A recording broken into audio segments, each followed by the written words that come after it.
Buenas noches, bienvenidos a una nueva emisión de Noticias Cámara de Representantes. Los saludamos desde Cali, Mabel Kremer, y en Bogotá está mi compañero Edwin Gutiérrez. Edwin, buenas noches. Hola Mabel, buenas noches para usted y para todos los televidentes. Los saludos desde el Salón Elíptico del Capitolio Nacional. Los invito a ver nuestros titulares.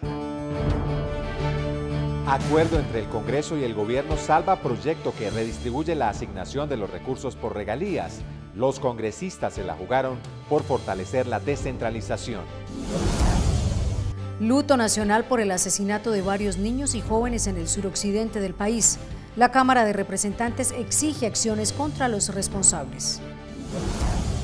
Gobierno Nacional explica en el Congreso el presupuesto general de la Nación para el próximo año por un monto de 314 billones de pesos. Un creciente uso de la bicicleta por cuenta de la pandemia llevó al Congreso a legislar para la protección de los biciusuarios. Esta semana el protagonista en Cámara es el representante caldense Félix Chica, vocero del Partido Conservador. Las comisiones quintas conjuntas de Senado y Cámara aprobaron en primer debate el proyecto que reglamenta la distribución de las regalías en el país. La reforma duplica la asignación para los territorios productores pasando de un 11 a un 25%. Aumenta los recursos para los municipios con mayores necesidades básicas insatisfechas y por primera vez permite la asignación de recursos para la conservación ambiental. Después de una amplia discusión que se extendió por más de 33 horas, Gobierno y Congreso acordaron incluir varias modificaciones al texto original, estableciendo un año de transición y manteniendo el poder de decisión de las regiones. Los recursos de la Bolsa Regional del próximo año, que ascienden a más de 3 billones de pesos, más 2 billones de excedentes, serán destinados a la reactivación económica frente a la crisis del COVID.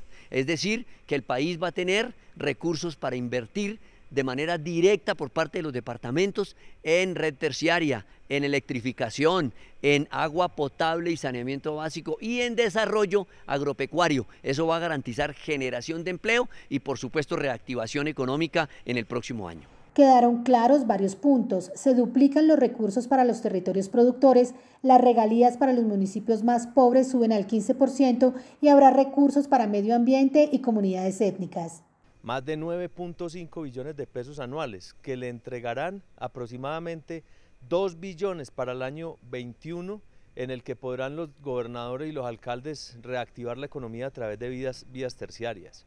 El impacto del impuesto en medio ambiente para recuperar áreas protegidas y degradadas por minería es un gran avance de la ley. La posibilidad de las vigencias futuras para hacer obras intramunicipales o intradepartamentales con impacto regional van a darle una gran capacidad de aliento a los proyectos de desarrollo sostenible en los territorios. La regulación busca una distribución más equilibrada de los recursos de regalías, la participación de las comunidades y la eliminación de las OCAT municipales y departamentales para un mejor trámite de los proyectos. Lo primero que hay que decir es que las regalías son de las regiones y que se toma la decisión de eliminar más de 1.150 órganos de administración y decisión, y ahora los municipios y los departamentos decidirán directa y autónomamente qué proyectos van a ejecutar y no tendrán, por supuesto, que llevarse a planeación nacional, sino aplicar la metodología establecida por el ente nacional.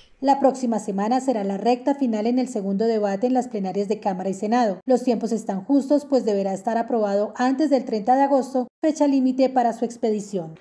Hay dolor e indignación por el asesinato de 16 niños y jóvenes en menos de 15 días en el suroccidente del país. Se encienden las alarmas por el recrudecimiento de la violencia.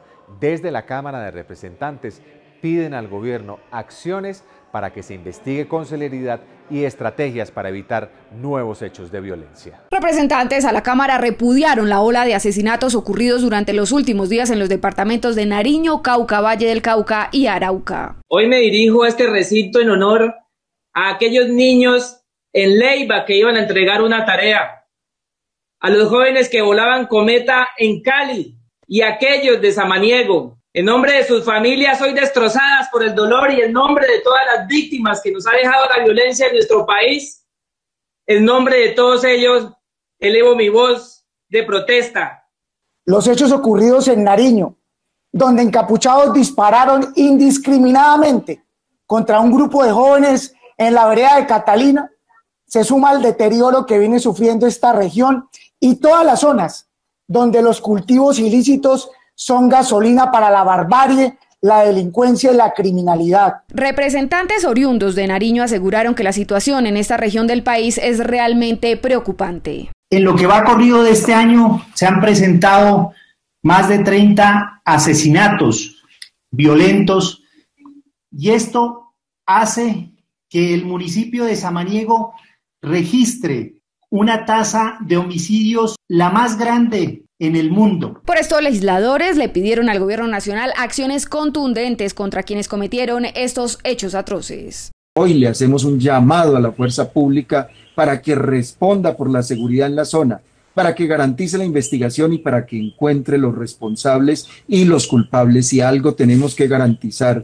queridos colombianos, es que nuestros niños y nuestras niñas tienen el derecho a vivir, a crecer, a desarrollarse sin ser degollados y sin ser asesinados. Demandamos de los organismos de vigilancia, de fiscalización, que actúen de manera diligente y oportuna, que el Estado colombiano opere, que haga presencia real para evitar hechos como estos y esclarecer los sucedidos. Desde la Cámara se hizo un llamado para que el gobierno intensifique la presencia de la fuerza pública en regiones en donde hay cultivos ilícitos, ya que al parecer esta sería la causa de la ola de asesinatos que vive el país.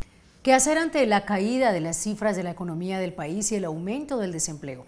La difícil situación económica agudizada por la pandemia fue el tema de un debate de control político en la Comisión Tercera. Ante la caída del Producto Interno Bruto del país en un 15.7% y ante las altas cifras de desempleo, en un debate adelantado en la Comisión Tercera de la Cámara de Representantes se buscaron salidas a través de medidas contundentes por parte del gobierno para reactivar la economía afectada por la crisis sanitaria. Yo creo que aquí hay que abrir la economía, ya lo decían los diferentes sectores económicos, representantes de los sectores económicos, no podemos seguir encerrados, hay que abrir la economía totalmente. Francia lo hizo ya hace 3 meses, el 12 de mayo se dio la reapertura económica en este país. Se muestra cómo la pandemia no ha tenido sus rebrotes y cómo su economía viene ya recuperándose y creciendo realmente. Esta economía, la economía del post-COVID, amerita unas economías locales. Ojalá unas economías limpias, de eso no tengo la oportunidad de hablar en este momento, que fortalezcan la economía interna y en eso acompañamos esa política del gobierno nacional y sobre todo una activación por medio de la demanda. Vamos a insistirlo, sí, lo vamos a insistir, por medio de la demanda agregada. Para varios legisladores, el campo es un eje principal en la reactivación económica, por lo que en medio del debate llamaron la atención al gobierno por la disminución en el presupuesto de este sector para el próximo año. Queremos hacer un llamado, y señor viceministro de Hacienda, a que cómo es posible que si uno de los sectores que está jalonando hoy la economía, como es el sector agropecuario, esté viviendo una reducción de alrededor de un 7%. En la sesión también quedó planteada la necesidad de atraer inversión extranjera para lograr generación de empleo. Y precisamente a esta hora tenemos comunicación con el presidente de la Comisión Tercera, el representante Néstor Leonardo Rico. Representante, buenas noches. El DANE notificó el Producto Interno Bruto en un 15.7% a causa de la pandemia. ¿Cómo reactivar la economía? Bueno, muy buenas noches, Mabel, y a todos los televidentes. Podemos revisar primero que todo teniendo en cuenta cuáles fueron los sectores que más contribuyeron a la caída de este 15.7% del PIB en el segundo trimestre del año. Hubo una caída del 34.3% en los sectores del comercio al por mayor y al por menor, en la reparación de vehículos automotores y motocicletas, en transporte y almacenamiento, y alojamiento y servicios de comida, en una caída del 25.4% en industrias manufactureras y una caída del 31.7% en el sector de la construcción. ¿Qué tenemos que hacer? Tenemos que incentivar, tenemos que generar políticas públicas que se enfoquen a la generación de empleo, a la formalidad, al emprendimiento, para generar un gran impacto y equilibrar las finanzas de nuestro Estado. Es por eso que al generar esta reactivación, acatando las medidas de bioseguridad en algunos negocios, sin que se generen planes de choque, los cuales tienen que ser bien importantes para que la economía vuelva a los porcentajes esperados. Bueno, pero la caída de la economía afectará el recaudo de recursos para el presupuesto del próximo año. ¿Qué fórmulas están estudiando y qué alternativas están planteando? Es bueno recordar que en el primer semestre del año 2020 las finanzas públicas del gobierno sufrieron dos choques importantes. El primero correspondió a un incremento del gasto público requerido, mientras el segundo correspondió a la materialización de una fuerte caída de los ingresos esperados en el año como consecuencia de las medidas del aislamiento preventivo por la pandemia. El panorama pues es complejo, se habla de un incremento del gasto público, de exenciones tributarias para reactivación, las exenciones en el IVA, la extensión del ingreso solidario al 2021, los gastos para una futura vacuna contra el COVID, no solo son ejemplos de las cuantías que elevarán el gasto y generarán menos ingresos a las arcas del Estado. Los precios del petróleo están viniendo en una recuperación, lo cual podrá apalancar. Tenemos que estar en un escenario en el cual sea posible generar motores para la economía que sean importantes. Por eso el camino de las medidas tendrá que tener el gobierno una austeridad bien importante con su habilidad, tendrá que atraer una mayor inversión extranjera y tendremos que apalancarnos indudablemente y lo tendrá que hacer el gobierno con endeudamiento. Muchísimas gracias al presidente de la Comisión Tercera por esta comunicación con Noticias Cámara de Representantes. Continuamos con más información. El Gobierno Nacional presentó ante las comisiones económicas del Congreso el proyecto de presupuesto general de la Nación para el 2021 por un monto total de 314 billones de pesos. Los representantes inician el estudio de esta iniciativa en busca de la reactivación económica del país. Dentro del presupuesto para el 2021 se priorizará la inversión en vigencias futuras, víctimas, programas sociales, leyes y fondos especiales, programas por sectores y recursos propios de las entidades, aunque hay sectores que no recibirán suficiente fuente de financiamiento. Se disminuyen recursos para el tema de cultura, el sector agropecuario prácticamente se mantiene igual, el sector del deporte también decrece. Y ahí es donde está la ciencia del Congreso de la República. Tendremos que buscar esos recursos para que estas carteras tan importantes puedan tener un aumento que esté sintonizado con las grandes necesidades que tiene el país. Para reactivar y estabilizar la economía del país, se destinarán 100 billones de pesos en iniciativas que incentiven la generación de ingresos de la población más vulnerable. Todo lo que genere empleo, por ejemplo, subsidios a la vivienda, para así poder motivar la construcción de viviendas, que el colombiano pueda tener mayor ingreso y pueda de alguna manera todos los trabajadores de este sector, que son muchos en Colombia, puedan tener un ingreso y así puedan motivar y reactivar la economía. Se mantienen todos los subsidios. Por ejemplo, el subsidio adulto mayor se mantiene, por ejemplo, la devolución del IVA se mantiene, por ejemplo, el ingreso solidario, todos estos subsidios y los nuevos que se colocaron en el año 2020 se mantienen. Por su parte, la oposición hace una crítica al gobierno en algunos aspectos de la presentación del presupuesto. Los colombianos necesitamos que nos digan la verdad y que los números de crecimiento y que los números del déficit fiscal no solo cuadren en las diapositivas de PowerPoint, sino que cuadren realmente en la economía colombiana. Queremos, primero, que nos digan la verdad. Segundo, queremos ver de cerca dónde es que se va a invertir el recurso para que haya una recuperación económica rápida, un rebote rápido. La discusión y aprobación de esta iniciativa debe finalizar el próximo 20 de octubre. Con la presentación del proyecto de presupuesto, los diferentes sectores comenzaron a analizar las partidas que les fueron asignadas para el cumplimiento de sus funciones. La justicia, la salud y la política laboral demandan mayores recursos. Muy preocupados se mostraron algunos representantes luego de escuchar las necesidades que en materia de presupuesto tienen las entidades de la rama judicial y de analizar los rubros asignados a gran parte de las entidades que la conforman. La justicia estaba llena de injusticias, todavía hay territorios sin ningún funcionario judicial, los despachos judiciales en gran parte del país están totalmente abandonados en términos de infraestructura desde el punto de vista tecnológico. Se requiere un gran avance y todavía estamos esperando los estudios de cargas de trabajo que nos permitan saber cuáles son las necesidades que existen en un lugar o en otro Que se adopten medidas tendientes no solamente a destinar los recursos suficientes para temas tan importantes como el tema de la planta de personal, como temas de infraestructura tecnológica e infraestructura física, sino también para que se adopten las medidas tendientes a realizar una ejecución diligente de los recursos por parte de la rama judicial. Y aunque el sector salud ocupa el segundo lugar en asignación de presupuesto con 35.7 billones de pesos, los congresistas aseguran que este no es suficiente para atender la demanda y cubrir las necesidades de los colombianos.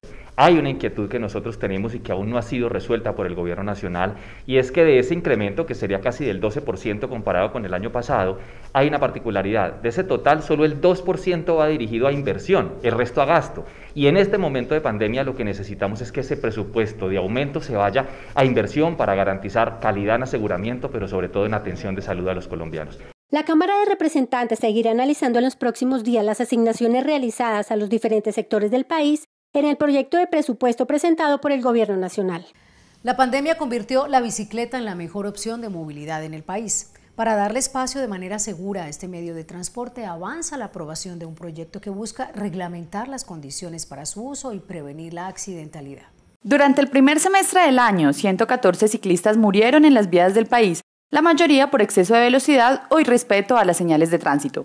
Estas cifras y el incremento del uso de la bicicleta como medio de transporte hacen necesario legislar para garantizar condiciones de seguridad a los biciusuarios. La plenaria aprobó en segundo debate una iniciativa en este sentido. El propósito fundamental de esta iniciativa, como lo han mencionado muchos de mis colegas, es precisamente fomentar un mayor y real conocimiento de las normas de seguridad y derechos que tienen los ciclistas por parte de todos los actores viales en lo que refiere a la protección y el cuidado de estos ciclistas. También se aprobó en segundo debate un proyecto para fortalecer las micro, pequeñas y medianas empresas lideradas por mujeres. Con la iniciativa se pretende incentivar su liderazgo empresarial. Este proyecto de ley es un emprendimiento, es una apuesta al emprendimiento de la mujer, pero también a la paz del país, a la reconciliación. Hoy estamos seguros que las mujeres colombianas tenemos la capacidad no solamente de emprender, sino también de dar empleo a otras mujeres, y por eso este proyecto de ley en este tiempo de pospandemia es tan importante para todo el país. Finalmente, para Bogotá también hubo buenas noticias. Las plazas centrales de Usaquén, Engativá, Bosa, Fontibón, Usme y Suba avanzan en su aspiración de ser declaradas Patrimonio Cultural Nacional como una manera de preservar la historia urbanística de la ciudad. El proyecto recibió el aval en segundo debate. Nos acompaña a esta hora el representante a la Cámara por el departamento de Caldas, Félix Chica. Representante, muy buenas noches.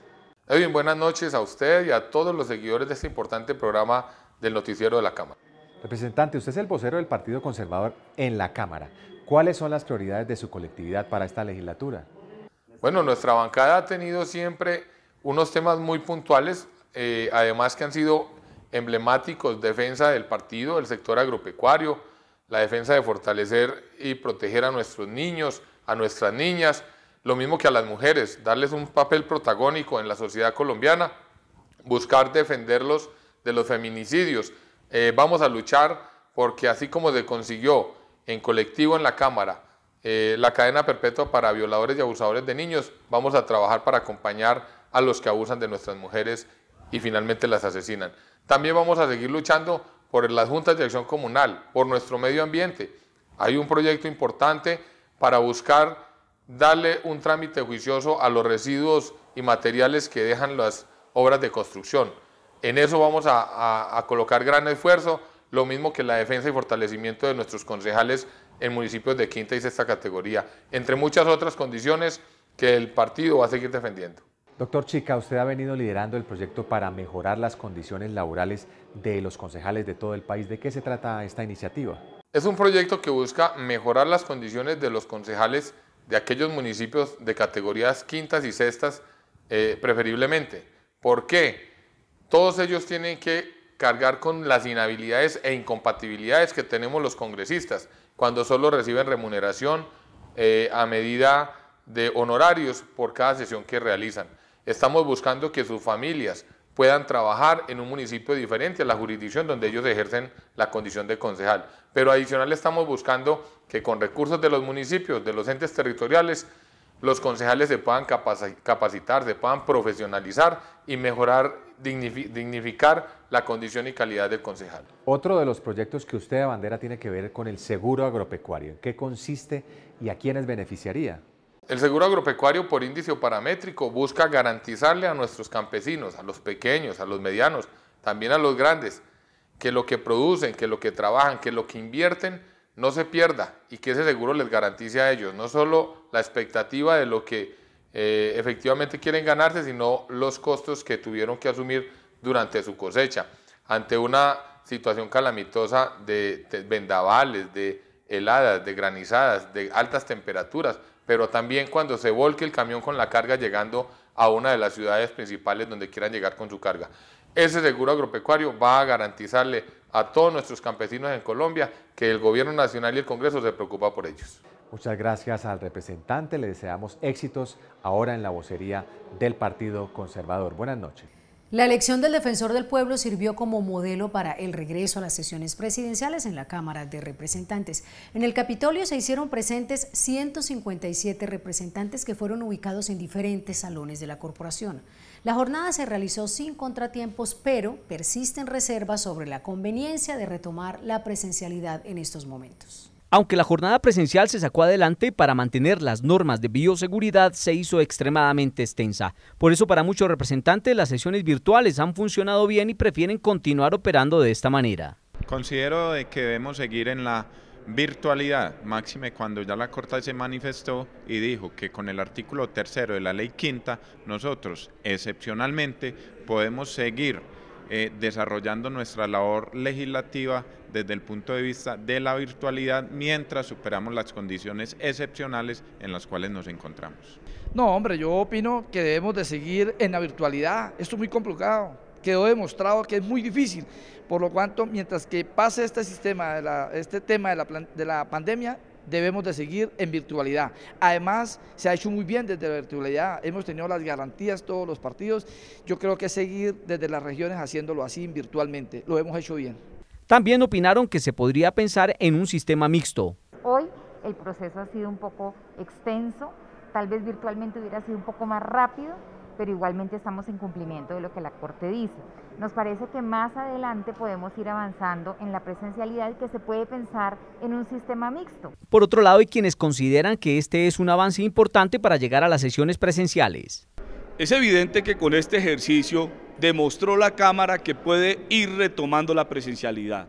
La presencialidad del Congreso es la presencialidad de los colombianos, es la presencialidad del control político, del debate abierto. Un gran avance para la Cámara de Representantes, especialmente porque es un mensaje para el país, que mientras que la mayoría de los trabajadores tienen que salir de sus hogares a conseguirse la plata para sus hogares, nosotros no nos podemos quedar en nuestras casas, así que yo auspicio y auguro un buen desarrollo de la presencialidad en el Congreso.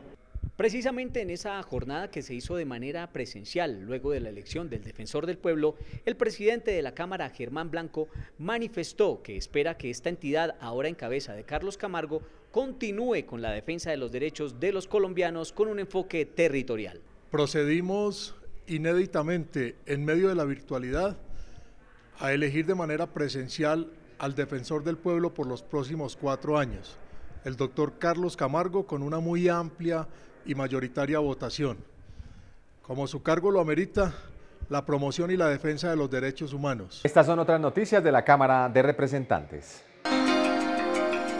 Desde la Comisión Segunda le solicitaron al Gobierno Nacional un mayor compromiso con los 4 departamentos que conforman la región de La Mojana y avanzar en los proyectos de reconstrucción por los daños causados en la ola invernal del 2010 que devastó ese territorio. La Mojana y el país y nuestras poblaciones vulnerables no resisten falsas promesas, ya no resisten más estudios, ya no resisten más anuncios. Lo que requieren son acciones y soluciones concretas. Que el gobierno pueda hablar de la manera que debe hablar el gobierno, que son con obras, garantizando los recursos y priorizando los recursos y apelando a estos instrumentos fiscales, presupuestales, para poder avanzar en el desarrollo de estas importantes obras. Un fuerte llamado a la administración de Bogotá hizo el representante conservador Juan Carlos Wills para que se le preste especial atención y se cumpla con lo pactado a la comunidad embera que se encuentra a la deriva, apostados en el Parque Tercer Milenio de la capital del país. Bogotá tiene que hacerse cargo de ellos, tiene que ayudarles, por supuesto, si se pueden lograr el retorno a sus lugares de origen con todas las garantías, pero mientras tanto, ayudarles mientras pasa esta situación tan crítica. Hay muchos niños que están en un estado bastante vulnerable, ya se empiezan a evidenciar enfermedades. En ningún momento la población no ha rechazado de lo que está ofreciendo el gobierno. El tema de nosotros es que nos den el techo seguro donde podamos habitar toda la población. Nosotros estamos reclamando nuestros derechos, nosotros aquí no venimos a hacer daño, no tenemos ni aguas, no tenemos un sanitario para utilizar de nuestros niños. Y queremos pedirle al gobierno nacional que también interceda por ellos, al Ministerio del Interior que venga y los visite. El registrador nacional Alexander Vega socializó ante la Comisión de Vigilancia del organismo electoral lo que sería la reforma al Código Electoral que radicará el gobierno en los próximos días. La iniciativa contempla diferentes mecanismos de votación como el voto manual, electrónico mixto, electrónico remoto y voto anticipado, la identificación biométrica, la creación de una carpeta ciudadana individual con cédula de ciudadanía y la tarjeta de identidad electrónica y digital, entre otros. Nos han socializado esta reforma que recoge muchas experiencias de los países extranjeros. Igualmente, pues se va a implementar el voto electrónico y el voto virtual. Se va a ampliar la jornada electoral. Se va a ampliar igualmente el aspecto democrático. Yo creo que es una reforma que necesita el país. Aumentar la participación política de la mujer es uno de los retos trazados durante el primer Congreso Nacional de Comisiones de la Mujer, organizado por la Federación Nacional de Consejos y Concejales en su 14º Congreso Nacional. La Comisión para la Equidad de Género del Congreso de la República cumplió 10 años de su creación y junto con la Federación de Consejos viene trabajando para replicar la Comisión Legal para la Equidad de la Mujer en los consejos y asambleas del país. Hasta el momento llevamos cerca de 100 comisiones creadas en todo el país, pero hay mucho todavía por hacer en esa materia. Hablamos de los grandes retos que aún nos quedan para trabajar por las mujeres, no solo desde el Congreso de la República, sino también desde las asambleas y de los consejos. Y estos grandes retos tienen que ver con eliminar todo tipo de violencia contra la mujer, feminicidios, violencia intrafamiliar, violencia política, pero también la necesidad urgente de aumentar la participación política de las mujeres. Fue radicada una propuesta multipartidista liderada por el representante Erwin Arias que busca vincular a la ciudadanía, empresas e instituciones educativas públicas y privadas hacia la siembra de árboles con las que podrían obtener beneficios e incentivos educativos, laborales, económicos y de contratación con el Estado.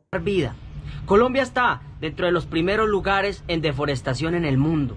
Más de 220.000 hectáreas se deforestan por año en Colombia. Debemos parar ya la deforestación y con esta ley vamos a generar la siembra, la plantación de más de 25 millones de árboles durante los siguientes 5 años en Colombia. Dos aspectos importantes. El primero, los estudiantes para graduarse de bachillerato deben hacer su servicio social obligatorio. Dentro de ese servicio social, cada estudiante deberá sembrar 5 árboles. Además, tendremos incentivos tributarios para las personas jurídicas, para las personas naturales que siembren como mínimo 5 árboles.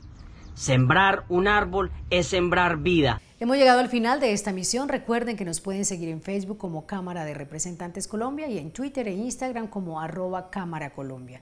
Si ustedes quieren interactuar con el presidente de la corporación, lo pueden hacer a través de su cuenta de Twitter @GermánBlancoA o en nuestra página web www.cámara.gov.co. Les agradecemos por su compañía y los esperamos en la emisión de la próxima semana. Buenas noches.